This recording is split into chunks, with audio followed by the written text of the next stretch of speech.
Assalamu alaikum students, this is your physics class. We are on chapter 5 gravitation. Have started numericals already. हमने कल 2 numericals किए थे, आज हम next 3 numericals और करेंगे. तो आपने जिन जिन को कल कोई इशू आया था मैंने उनको सॉल्व करके भेज दिया था. अगर किसी और को प्रॉब्लम आए तो वो भी मुझे भेज सकता है, लेकिन जब तक आप कैलकुलेशन खुद हाथ से नहीं करेंगे आपके प्रॉब्लम्स सॉल्व नहीं होंगे. और आप अपनी ये सारी जितनी भी आप प्रैक्टिस कर रहे हैं इसको संभाल के रखें, स्कूल आने पे इसको चेक किया जाएगा. So student, this is numerical 5.3. It states as find the acceleration due to gravity on the surface of the Mars.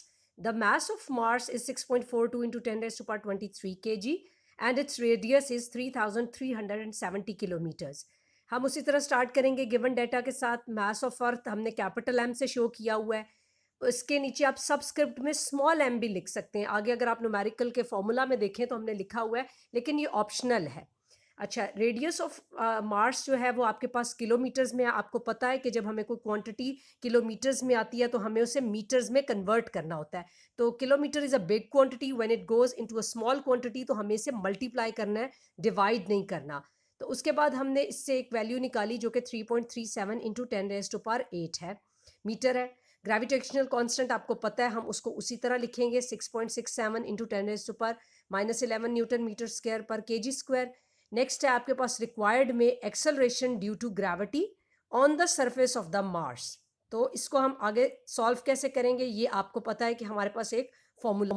तो बच्चों हम इसको इस तरह से स्टार्ट करेंगे. हमारे पास जी की वैल्यू हमें पता है कि क्या है. ये हमने उसी इक्वेशन से निकाली है जहां हमने फोर्स ऑफ ग्रेविटेशनल फोर्स को हमने कंपेयर किया था W is equals to m g के साथ. वहाँ पे हमें पता है कि एम एम दोनों तरफ से कैंसिल हो गए थे और जी की वैल्यू हमने उसी से निकाली है.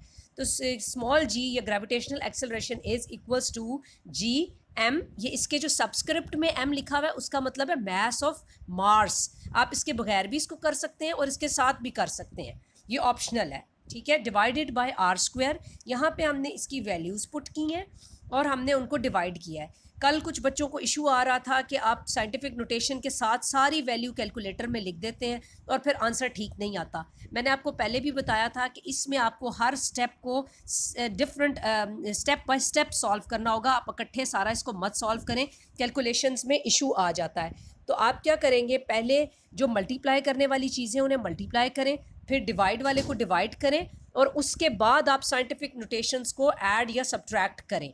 तो इसको हम निकालते हैं तो हमारे पास आंसर आता है 3.77. ये है मीटर पर सेकंड स्क्वायर, क्योंकि ये जी है, ग्रेविटेशनल एक्सेलरेशन है. तो इसका रिजल्ट आप लिखेंगे the acceleration due to gravity on the surface of Mars is 3.77 metre पर सेकंड स्क्वायर. इसको आपने इसी तरह अपनी कॉपी में करना है और उसी तरह 2 टाइम्स प्रैक्टिस आपने अलग से रफ पेज पे करनी है. So that's we will come towards numerical 5.4 now.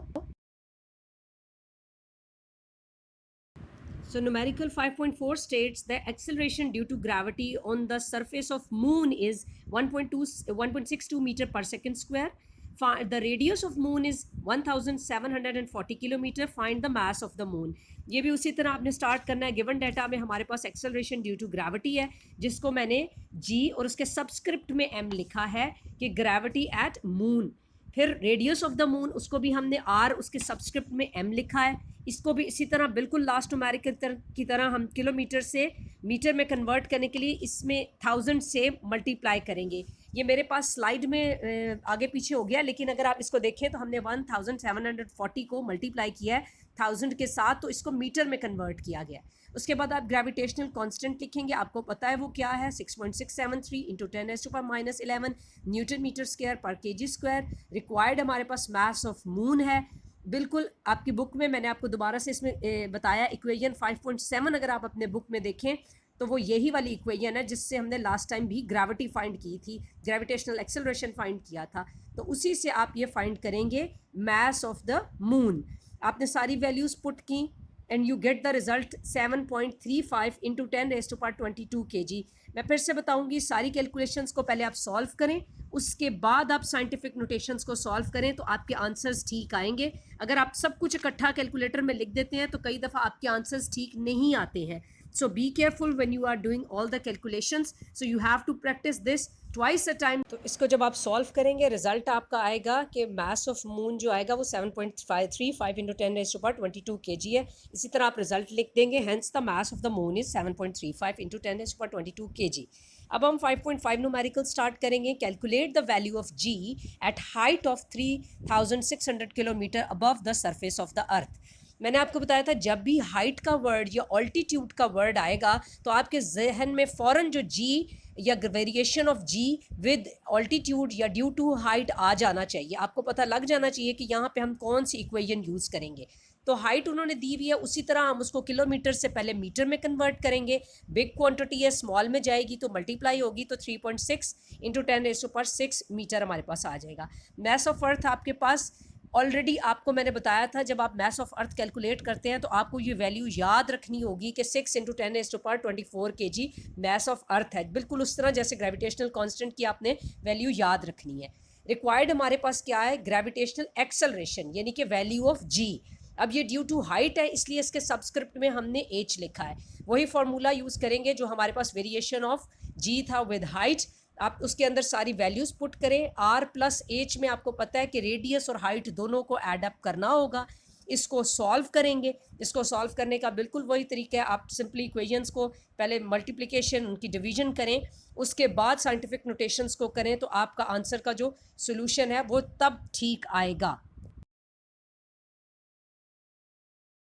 सो बच्चों इसको आप जब सॉल्व करेंगे उसी तरीके से सॉल्व करेंगे कि आपके पास ग्रेविटी ड्यू टू हाइट है, आपने जी की वैल्यू पुट की, मैस ऑफ अर्थ की पुट की, रेडियस और हाइट को ऐड अप किया. इन दोनों को सॉल्व करना है आपने. फिर वही बता रही हूँ साइंटिफिक नोटेशंस को अलग सॉल्व करें और उसको बाकी की मल्टीप्लिकेशन डिवीजन्स को अलग सॉल्व करें तो आंसर आपका आता है 40 इंटू 10⁻⁻1. उसको हमने -1 को दोबारा साइंटिफिक नोटेशन ख़त्म करके 4 मीटर पर सेकेंड स्क्वायर निकाल लिया है. तो इसका आप इसी तरह रिजल्ट लिखेंगे. The value of g at height 3600 kilometre above the earth surface is 4 metre पर सेकेंड स्क्वायर. तो आपके आज जो है ना पहले 5 न्यूमेरिकल हो गए हैं. इनको आपने 2 टाइम्स रफ में प्रैक्टिस करना है और 1 टाइम नीट कॉपी पे प्रैक्टिस करना है. और जिनकी कॉपीज़ नहीं अभी तक स्कूल से गई काइंडली वो अपनी कॉपीज़ ले जाएं ताकि आपका काम साथ के साथ कंप्लीट होता रहे. Thank you very much. अल्लाह हाफिज़.